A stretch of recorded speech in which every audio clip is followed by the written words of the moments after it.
Democrats are pushing for a $15 minimum wage. But is that a good idea?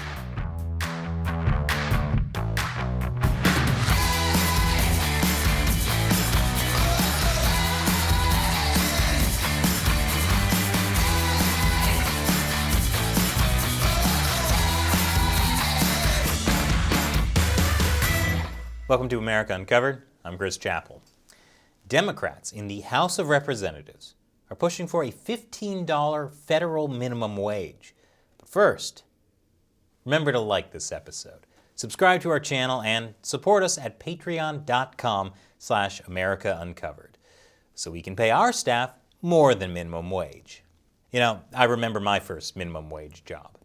It was at Mrs. Fields Cookies, and each shift I earned 2 cookies and a Coke, plus any cookies that broke. Okay, I also earned $6.75 an hour, which after taxes was worth about 2 cookies and a Coke, plus any cookies that broke. What's that, Shelley? No, I didn't break the cookies. Sometimes the cookies just broke on their own. Get off my back! Anyway, back to the minimum wage. One of President Biden's campaign promises was to raise the federal minimum wage to $15 an hour. Here's what he said shortly before taking office. It should be a national minimum wage of $15 an hour. No one working 40 hours a week should live below the poverty line. That's what it means. If you work for less than $15 an hour and work 40 hours a week, you're living in poverty. I think most people would agree that you shouldn't be living below the poverty line if you work full time. The problem is, what Biden said is not true. Here's why. According to the U.S. Census Bureau, the poverty threshold for a single individual under the age of 65 is an annual income of less than roughly $13,500.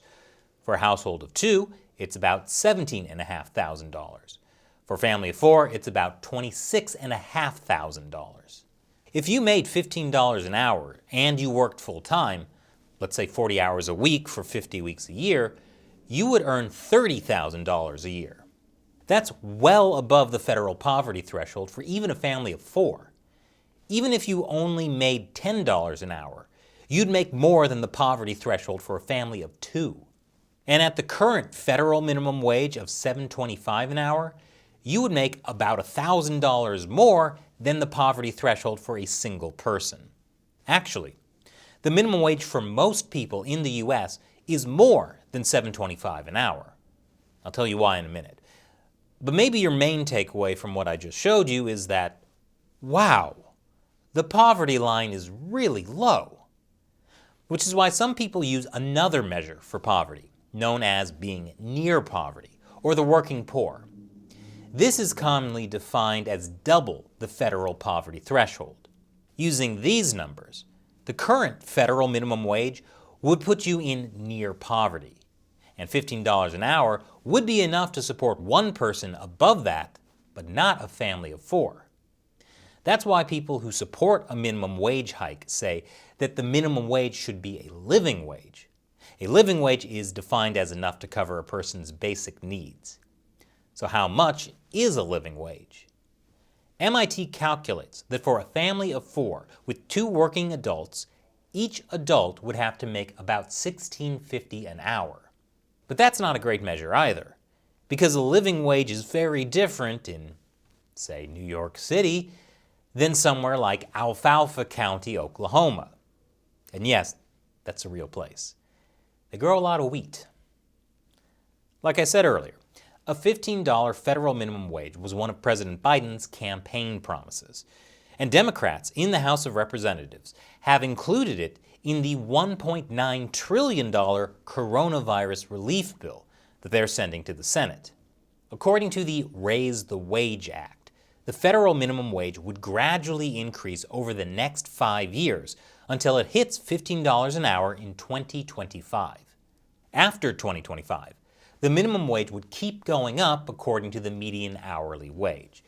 The same goes for the 14C wage, which is the wage paid to workers with disabilities that affect their job performance.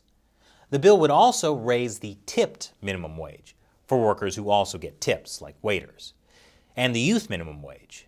That's a lower wage that applies to workers under 20 years old during the first 90 days of their employment.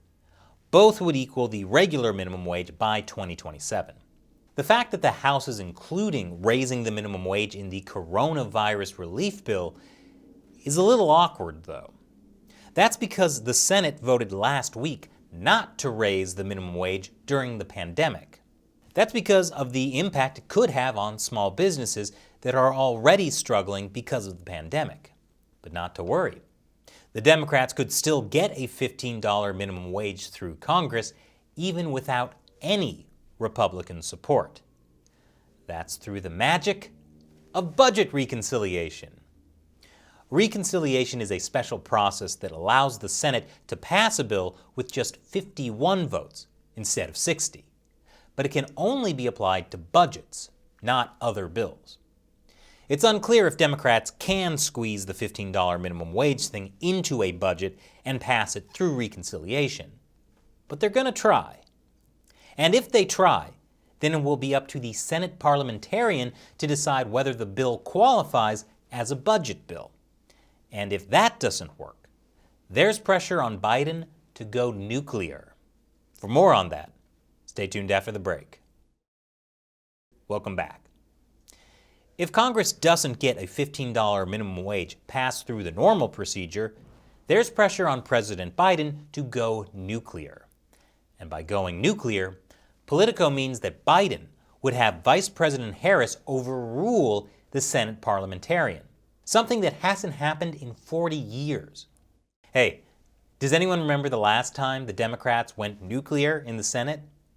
They got rid of the filibuster for judicial nominees, which then came back to bite them. But this might all be a moot point, because it's possible that not enough Democrats in the Senate even support a $15 minimum wage. And Biden himself said that it was unlikely to pass in the COVID relief bill. But he's still going to push for it later. Like I said earlier, the current federal minimum wage is $7.25 an hour, and it's been that since 2009. But very few people actually earn that little. Fewer than 2% of hourly paid workers actually earn the federal minimum wage, according to the Labor Department. One reason is because so many businesses pay more than the minimum wage, because they want to retain good employees.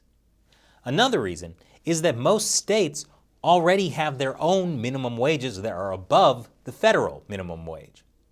No states currently have a minimum wage as high as $15 an hour yet, although several states will raise their minimum wage to $15 over the course of the next few years.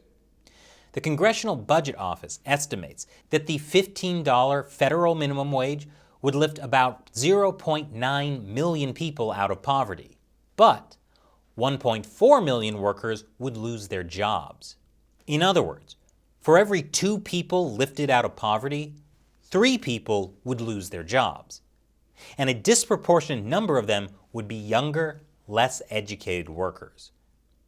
Supporters of a $15 minimum wage say it will raise the pay of 32 million workers, lift people out of poverty, reduce income inequality, stimulate the economy through more consumer spending, and reduce government spending on welfare programs.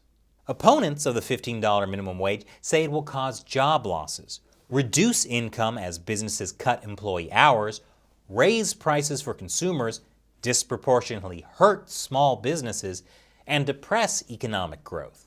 But what does the data say? Well, it's complicated. We've never seen a nationwide minimum wage increase this big this quickly. And because raising the minimum wage has so many ripple effects on the economy, it's possible to find studies that support both sides. And an even bigger problem is that economists don't even agree on what the research as a whole says.